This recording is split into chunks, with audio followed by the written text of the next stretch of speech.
司長，第一我要強調嘅，即係你去嚟回應，其實你有數字咧，我好希望你哋係能夠提供一啲文字版本，包括你嘅回應。頭先你講20幾年嘅圖，其實我哋冇睇到嘅喎，我哋乜嘢都唔知喎。當然我哋可以揾到，但係我想嘅意思就係你攞出嚟嘅，其實俾埋大家睇啦，公眾俾公眾睇啦，所有都要俾人睇啦。林宇滔提過，我哋可以完全係公開㗎。我諗每一期嘅本地生產總值嘅數據咧，每個月每一季同埋每一年都係有嘅。我哋都係喺翻歷史資料攞翻出嚟同大家即係探討所以呢度要正視翻你需要我哋可以統計局俾翻你。六大博企喺2022年底同2024年咧，本地人係增長咗3% 嘅，同經濟增長。但係主席，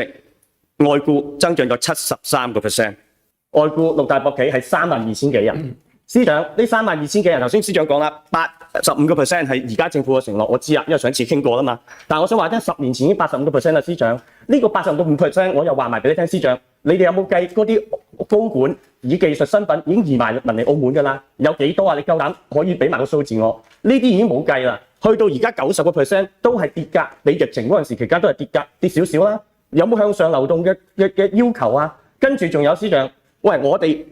莊荷同埋嗰個主任其實已經冇外僱㗎啦，所以其實喺其他崗位嘅外僱比例好高㗎喎。而家六大博企我話埋俾你聽，你未必知嘅司長，整體嘅外僱比例係30%。咁其實你減埋莊荷啊，即係呢賭場前線唔請得嘅職位，其實喺其他好高㗎喎。大家可以去到賭場，但係見到好多嘅一啲企業，佢哋即係好多一啲部門或者機構，佢哋係好多外僱㗎噃。咁點解呢度唔喐下手，唔留翻啲本地人嘅職業咧？呢度博企嘅社會責任係點樣去做呢？另外，司長，我都想同你分享一下，飯碗就係最大嘅民生。我好想知道政府佢究竟點樣去令到娛樂場減比例、減外僱，去令到本地人有就業比例嘅問題。其實呢個係過去喺就業政策入邊提咗85%嘅中高層嘅，大家有關心一個就係博企入邊嘅非博。其實大家要留意，非博係一個投資嘅項目，亦都係呢個城投公司入邊嘅綜合嘅佢哋嘅管理嘅入邊嚟嘅。我哋其實大家會跌入咗一個博同非博咁樣嘅二元嘅一個分拆。一間大嘅企業佢管理入邊係多種嘅業務其實你叫佢分翻開博同非博兩樣嘢，係咪真係咁樣管理法咧？又唔係嘅，入邊係幾樣嘢全部綜合管理噶嘛。咁你話一個公關嘅部門，佢係幾樣嘢全部都有，博同非博入邊都有嘅嘢，係咁你後勤支援嘅，都將佢拆開晒啊！即係其實呢個唔係大家用一個二元制咁樣係博同非博咁嘅關係，就將入邊嘅員工咧將兩樣嘢就可以拆開，究竟入邊嘅比例有幾多？我哋綜合考慮一個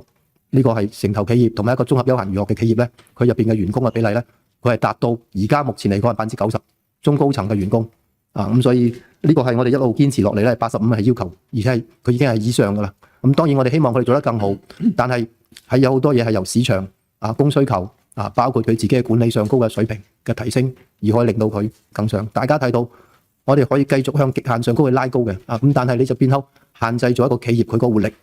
跟住第二個問題係乜嘢？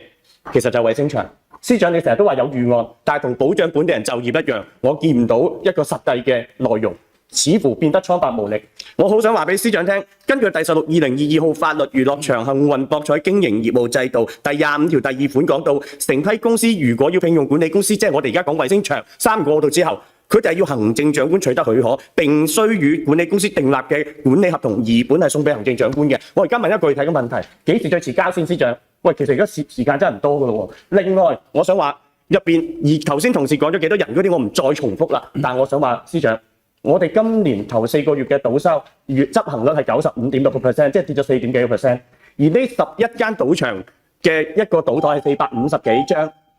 接近500張，但係仲有5%嘅收入，點去攞翻？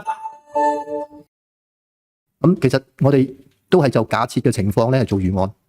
因為其實最終大家睇翻根據呢個幸運博彩經營制度入邊所設立嘅條款，大家都有頭先都有即係引述翻入邊講得好清楚㗎，係點樣去過渡法，用乜嘢嘅要求係要達到去進行過渡，最終都係由承批方同呢啲嘅場館係進行協商，係商業上高嘅一個協定嚟㗎。咁所以我哋政府係可以做嘅就係因應商業上高嘅決定咧，係進行配合，係盡量咧最大範圍之內我哋做嘅，包括員工嘅協助，如果有需要嘅話。假如出現，大家都有個假如嘅，頭先好多假設嘅呢度講咗，咁所以呢度我哋政府係唔就假設嘅情況咧去做一個回應如果係將來有具體嘅情況咧，我哋再作具體去對大家做一個實際情況假設，一個回覆。咁喺呢方面，其實我哋都有最少嘅影響同有最大嘅影響，兩個極端我哋都有考慮。等等個議員提一啲好嘅意見咧，我哋都會喺預案入邊咧作參詳嘅，作更充分嘅準備。咁呢度好歡迎你哋多提意見，咁政府係會聽取。